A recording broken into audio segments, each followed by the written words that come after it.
Hello hi hi hi hi friends.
ఇరవై 25/6/2025 నుంచి 2 నెలల నుంచి మొత్తం విష జ్వరాలతో టైఫాయిడ్ కానీ డెంగీ కానీ అన్ని జ్వరాలతో అందరూ మొత్తం తండవాసులు పడుకొని ఉన్నారు. కారణంగా ఇవాళ 19/8/2025 రోజున అందరూ తండావాసులు అందరూ సోమారంపేట విలేజ్ వాళ్ళు, సోమారంపేట తండా వాళ్ళు అందరు కలిసి జంగల్లో వనభోజనానికి మా యొక్క సాంప్రదాయ ప్రకారం ఈ విష జ్వరాలు తొలగిపోవాలని వంట వార్పుకు జంగల్లో వచ్చి వనభోజనాలు చేసి వెళ్తున్నాం.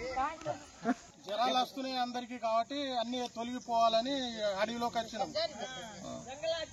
జంగల్ వచ్చి వంట చేసుకొని తినిపోతున్నాం.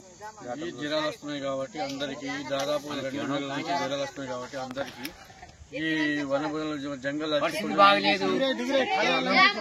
అందరు చేసినట్టు తిండిపోయినట్టు భోజనం చేసి వంట వచ్చిన కలిస్తే అందరు జ్వరాలు తొలగిపోతుంది అని చెప్పి వనభోజనానికి వచ్చినాం.